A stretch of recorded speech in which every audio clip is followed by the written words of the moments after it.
Di sini gue pengen tanya ke kalian semua. Kalian tahu nggak sih, apa satu hal yang paling disesali semua orang, termasuk lu di sini? Semua orang yang nonton di sini akan nyesel pas sebelum dia mati. Ini lu bisa cross check gue, lu fact check gue, semua studi yang ada tentang hal ini. Cuman satu, lu tau nggak? Penyesalannya manusia, semua umat manusia penyesalannya satu.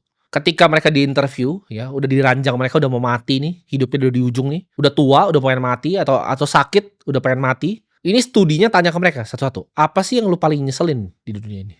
Selama hidup lu ini apa yang lu paling nyeselin? Mereka semua ngomong satu hal. I wish I had live a life true to myself. Andai gua hidup sesuai dengan diri gua sebenarnya. Bukan ekspektasi orang lain, tapi sesuai diri gua sebenarnya. Ini adalah hal yang gua tahu dari dulu. Menurut gua, hal paling menyedihkan dari orang-orang miskin. Kalau lu nonton sini dan lu masih miskin, hal paling menyedihkan itu bukan cuma sekedar lu nggak bisa bawa orang tua lu naik haji. Bukan cuma sekedar lu liat mak lu jadi tukang cuci piring di rumah keluarga lu. Bukan cuma lu datang ke tongkrongan temen lu dengan mobil paling jelek. Bukan dengan lu kerja di tempat paling menyebalkan. Bukan itu, ya. Tapi lu akan menyesal di penghujung hidup lu.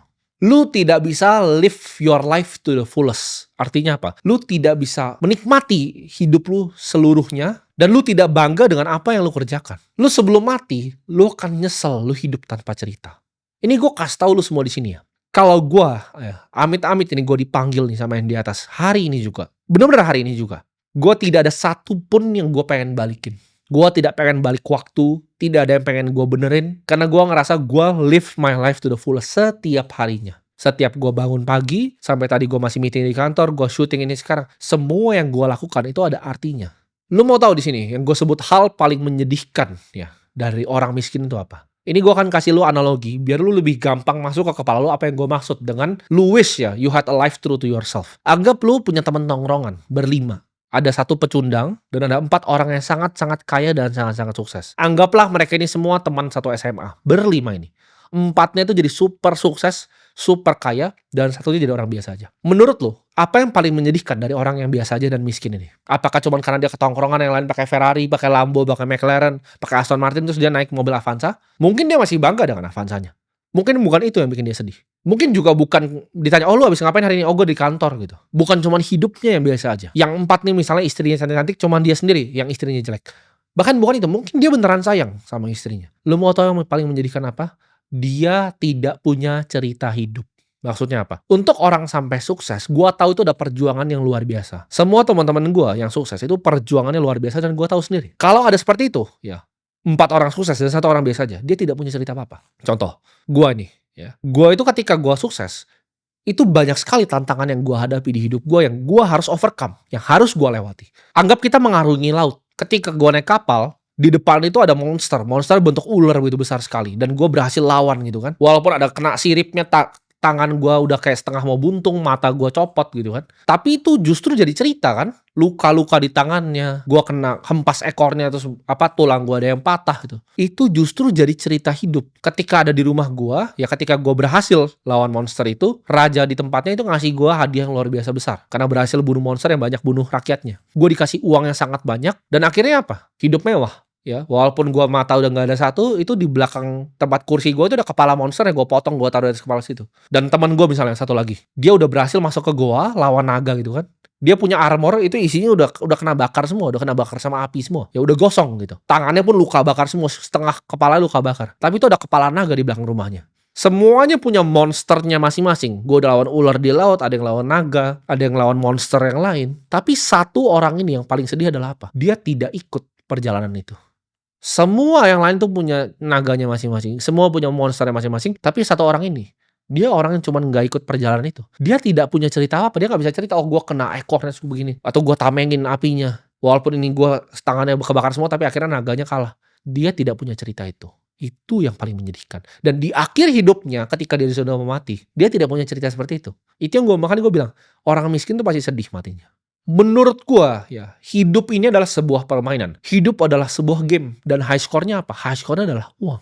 Orang ya, kalau bisa bilang uang itu nggak penting, gua udah tahu orang itu pasti goblok. Ada yang bantah gua nih, ada yang bilang, oh ada beberapa penemu yang hebat di dunia ini, tapi nggak punya uang. Menurut gue dia adalah orang yang bodoh. Karena kalau dia beneran pintar, dia harusnya tahu ya bahwa uang itu adalah solusi dari semua permasalahan hidupnya. Dia berarti adalah orang yang egois. Ya makanya bodoh. Dia egois, dia merasa idealis, dia merasa dia pintar, dia nggak usah nyari duit. Elon Musk ketika dia interview, lu bisa cek nih, interview salah satu yang terakhir dia. Ditanya nih sama interviewer, siapa sih yang menurut lo orang paling pintar di dunia selain lu? Jawabannya dia siapa? Oh, pertama dia mikir kan, abis itu dijawab. Larry Ellison yang bikin Oracle. Kedua, yang menurut dia pintar juga, Larry Page yang bikin Google. Ketiga, Jeff Bezos yang bikin Amazon. Tiga-tiganya ini adalah orang yang sangat sukses dan sangat kaya. Dan orang yang sangat pintar menurut Elon Musk, ya ini tiga orang ini. Yang intelektualnya super tinggi, udah pasti orang kaya. Jadi lu jangan percaya kalau ada yang kesannya intelektual tapi sebenarnya nggak punya duit. Kenapa lu tidak selesaikan game uang dulu sebelum lu baca tentang hal yang lain, sebelum lu melakukan hal yang lain? Karena itu adalah high score dari hidup. Yang sedihnya dari orang miskin itu bukan cuman dia nggak punya high score-nya, tapi high score itu yang bisa buka banyak peta-peta baru. Ya itu persis kayak main game.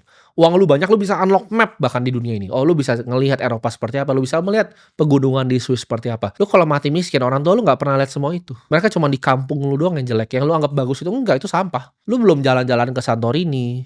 Lu belum lihat gitu loh dunia ini seperti apa. Itu bisa dibuka map dunia ini itu sama uang. Contoh ya, gue ngumpul. Kenapa gue suka cari ibaratnya pertemanan yang sama-sama sukses? Ketika gue ngumpul sama anak-anak di grup kita, ya di Holy Wings, itu semuanya punya ceritanya masing-masing dan seru sekali. Mereka tuh punya monsternya, punya naganya masing-masing. Contohnya Hotman, dia cerita zaman dulu ya, itu nggak ada yang kayak gini bisa viral-viralan. Pengacara zaman dulu tuh harus bawa pistol, harus punya izinnya untuk bawa pistol kemana-mana. Karena bahaya profesi pengacara zaman dulu. Kalau sekarang orang nggak berani macam-macam karena tinggal diviralin. Zaman dulu kan nggak ada viral-viralan. Ada monsternya masing-masing gitu. Andrew ketika punya gadanya itu dibobol sama oknum TNI. Itu seru sekali gitu ceritanya. Ketika Ivan dikerjain sama orang sampai outletnya ditutup semua. Itu banyak cerita-ceritanya. Ada monster yang ditaklukkan masing-masing orang. Sampai mereka jadi orang seperti itu. Kalau lu cuma jadi orang biasa aja, lu tidak punya monster. Gua pun udah taklukin banyak monster di hidupku. Cuman lu aja nggak lihat di kamera di sini. Apa yang sudah gue lewatin. Buat orang-orang yang tahu gue, yang tahu di belakang layar apa yang gue kerjakan dan monster mana yang gue lawan. Banyak sekali. Lu kira gue nyampe sini ya? Gue umur 24 tahun punya triliunan itu gak kesini dengan gampang. Itu banyak sekali yang udah gue lawan, yang udah gue bunuh bahkan monster-monsternya. Tapi lu gak akan pernah paham di sini. Banyak sekali yang mau coba nyekat gue, banyak sekali yang mau coba jatuhin gue. Gue itu kalau gue bilang tadi, kalau gue mati hari ini gue gak menyesal. Kenapa? Karena semua yang keluar dari mulut gue, ya lu mau terserah, lu gak percaya atau percaya. Semua yang keluar dari mulut gue ini adalah kepercayaan yang gue punya di hati gue. Ketika gue ngomong revolusi keuangan, orang banyak bilang, oh dia sebenarnya cuma persetan loh. Gue berani bela itu sampai gue mati. Kenapa? Karena gue benar-benar merasa dunia ini tidak adil. Sistem keuangan dunia ini tidak adil dan gue bertekad untuk ubah itu semua. Jadi kalau lu ambil nyawa gue hari ini, gue tidak akan menyesal. Gue tidak akan mundur dan gue tidak akan takut. Gue itu kalau ngomongin masalah uang, ya uang gue tuh udah hidup ya. Anak gue nih ya, punya 7 generasi ke bawah tuh gak usah kerja sehari hidupnya udah aman semuanya. Gue udah selesain ini gamenya dulu. Sudah selesai lama baru gue nyalakan kamera. Nggak kebalik. Bukan belum selesai gamenya baru nyalakan kamera. Malah cuma ngambilin endorse. Gue itu hidup ya. Hidup yang menurut gue seru banget. Ketika gue umur 19 tahun, gue negosiasi depan muka dengan private equity investor nomor 1 di Indonesia. Gue negosiasi valuasi perusahaan gue sendiri. Yang dia mau beli share-nya dari gue, pakai entitasnya dia. Gue jadi nahkoda dari kapal. Itu isi 130 orang di umur 20 tahun. Gue punya 130 karyawan di umur 20 tahun. Dan akhirnya ya 15 orang yang masih tersisa dari kapal itu ya jadi pendekar-pendekar gue waktu itu masih jadi pendekar gue sampai sekarang. Yang bahkan yang masih ngedit video ini masih orang yang sama. Gue bisa cerita gitu. Gue ketemu partner yang salah yang cuman bisanya pencitraan tapi hasil nol besar. Sampai sekarang semua orang sekarang tahu. Akhirnya dulu itu ibaratnya investor gue. Investor kan kalau kita operator perusahaan, investor tuh semacam ya bisa dibilang bos lah kalau dipanggil investor harus datang segala macam. Gue sekarang jadi partner di salah satu perusahaan yang kita bareng-bareng investasikan yang akan mengubah revolusi dunia keuangan ini. Yang tadinya adalah investor, sekarang levelnya sejajar partner dalam waktu 4 tahun. Itu kenapa? Karena reputasi dan skill yang gue punya. Gue nggak takut mulai semuanya dari nol. Orang-orang paling hebat di dunia itu nggak takut mulai dari nol. Elon Musk setelah dia jual PayPal, dia jadi gembel lagi tidur di sofa. Duitnya ditaruh di 3 tempat. Satu itu Solar City, perusahaan solar yang sekarang di merger ke Tesla. Kedua itu Tesla. Ketiga itu SpaceX. Dia tidur di sofa lagi. Gue setelah balikin uang investor itu, gue nggak ngambil gaji selama 1 tahun. Gue itu mulai lagi dari nol. 15 pendekar yang gue punya tadi, itu gue ajak ke apartemen gue. Kita mulai perusahaan namanya Akademi Kripto. Gue nggak nyerah. Dan orang kan banyak yang gengsi untuk mulai dari nol. Dulu karyawan gue 130, gue punya 4 lantai kantor. Gue mulai lagi semuanya dari nol. Itu semua nggak datang dengan gampang. Kalau lu kira gue tuh orang yang cuma suka foya-foya, itu semua nggak ada artinya ya untuk gue. Karena duit itu bagi gue cuma high score. Ujung-ujungnya bakal gue bagiin semua. Gue bakal pakai semua uang yang gue yang punya untuk kebaikan orang banyak. Gue mungkin belum ketemu sekarang formatnya apa. Yang paling dekat di hati gue edukasi. Makanya gue bangun-bangun sekarang sekolah. Gue tanya, mana ada anak umuran gue punya harta seperti gue bagi-bagi bangun-bangun sekolah seperti gue. Lu jangan cuma cari di Indonesia, lu coba silahkan cari di dunia. Mungkin ada banyak, kalau kakek-kakek bacot punya 2 triliun mah gue kenal ada banyak. Nggak usah kakek-kakek umur 50 punya 2 T aja banyak gue kenal. Tapi yang punya triliun di umur gue, lu bahkan nggak bisa hitung pakai satu tangan loh. Yang bikin sendiri ya duitnya, lu nggak bisa hitung pakai satu tangan. Gue percaya akan takdir dan misi gue. Ini kalau gue disuruh ulang balik ke nol lagi, gue akan dengan happy, gue akan dengan tersenyum. Semuanya gue ulang lagi dari nol. Ketika gue bisa cerita begini ke lu, ya, gue cerita, oke, gue 19 tahun, gue pernah deal sama orang seperti ini, gue bikin perusahaan seperti ini, gue mulai lagi dari nol, kena take winter, uangnya harus gue balikin, gue punya partner ternyata nggak berguna sama sekali, gue cari partner baru, gue mulai dari nol lagi. Akhirnya investor gue yang awal sekarang berpartner sama gue untuk bikin satu entitas yang baru. Itu kan cerita yang seru, ya. Itu cerita yang bisa gue bawa sampai mati. Nah kalau lu ketika lu mati, lu mau apa yang lu mau ceritain? Lu nongkrong di tempat kopi, lu sekolah gitu. Apa yang lu mau ceritain? Apa yang lu bisa banggakan dari hidup lu? Mending gak usah hidup sekalian. Nggak perlu lu bernafas. Dan buat lu semua, beberapa orang, sedikit orang di sini yang punya ambisi, ya, yang tahu apa yang gue omong ini, lu akan tergerak hatinya. Tapi kalau untuk orang-orang yang bodoh, yang goblok itu, yang tadi pecundang-pecundang itu, yang tadi, yang tipe yang nomor 1 itu, ada yang kan ngomong gini, oh gue nggak apa-apa, 4-nya lawan naga, gue cuma santai-santai di rumah. Ya silahkan jadi lu aja. Karena itu semua orang, 99,9% orang. Gue yakin cuma 0,01 orang di sini yang berambisi. Dan yang denger maksud gue ini apa. Orang yang tadi akan bilang, gue gak mau lawan naga, lu sombong lu lawan naga gitu. Sekarang gue pengen lu coba ingat-ingat ya. Tahun baru itu kapan sih? Ini udah mau setengah tahun loh. Ini udah mau jalan setengah tahun dan apa yang lu udah kerjain? Coba gue pengen tanya deh. Atau yang gak usah jauh-jauh. Yang hujat gue dari Kopi 80.000. Semua artis-artis monyet itu semuanya. Lu semua udah jadi apa sekarang? Dan gue jadi apa di dunia ini? Dalam waktu 1 tahun, 1,5 tahun. 4 bulan lalu, tahun baru. Lu dari 4 bulan lalu sampai sekarang lu ngapain? Masih nongkrong kah tempat sama? Masih bikin bisnis yang gagal kah? Investasi belum berhasil kah? Apa yang udah capai? Gue dalam waktu 4 bulan aja, ini mau bulan depan udah mau opening lagi. Besok gue opening S-Bar di SCBD. Bulan depan tanggal 8 buka di Malaysia. Ini gue udah ekspansi 30 outlet lebih. Lu udah ngapain? Gue udah bikin bar paling bagus ya di Asia. Gue lagi bangun exchange yang menurut gue akan jadi nomor 1 di Indonesia dalam waktu 4 bulan. Gue udah bangun 3 sekolah. Gue udah bangun fund crypto yang isinya triliunan aumnya. Gue bikin duit puluhan miliar yang lu mimpin tuh dalam sehari. Sedangkan lu masih ngapain di sana? Paling sedihnya dari orang miskin adalah apa? Semua teman-teman lu, apalagi nanti yang jadi sukses, itu akan ninggalin lu di belakang. Dan gak akan ada yang ingat sama lu.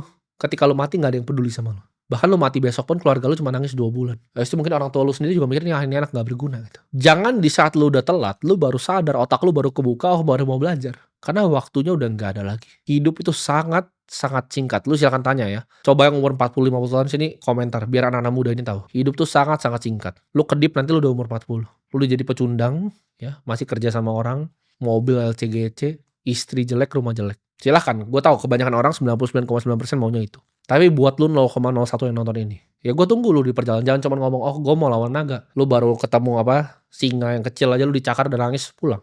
Gue udah umur 19 tahun, gue udah quest buat lawan naga gitu. Gue udah lawan berapa naga, berapa monster ular di laut buat nyampe sini. Lu percayalah omongan gue, orang yang punya duit banyak sekali, itu tidak ada yang tidak melawan naga. Tidak ada yang melewati hal yang sangat-sangat sulit. Ini gue bisa ngomong 2 hal. Lu mau ngomong yang legal, lu mau ngomong yang ilegal. Lu mau ngomong, oh misalnya Pablo Escobar kaya karena dia begini. Coba lu jadi dia. Paling dipotong jari lu baru hari pertama kerja. Udah nangis.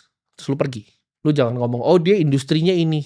Dia jadi kaya karena ini. Lu coba lu. Lu kira gampang bikin kayak begitu? Bikin kartel seperti Pablo Escobar? Silahkan coba lu coba. Lu baru jualan di pinggir jalan udah mati. Jadi hidup ini gak ada yang gampang. Lu coba lu ngomong bikin Netflix. Coba bikin Netflix. Coba bikin Google. Sulit sekali dan bahkan naga yang mereka bunuh tuh udah jauh lebih banyak dari gua. Dan gue masih berproses gitu. Tapi gue gak pengen lu disini semua cuma tinggal diem. Jangan jadiin lu hidup yang sia-sia. Jangan jadi orang yang sia-sia di hidup ini. Jadi abis nonton video ini, ya jangan cuma lu diem-diem. Lu ingat setahun ini lu janji apa awal tahun. Dan sekarang lu belum lakuin. Dan lu lakuin itu sekarang.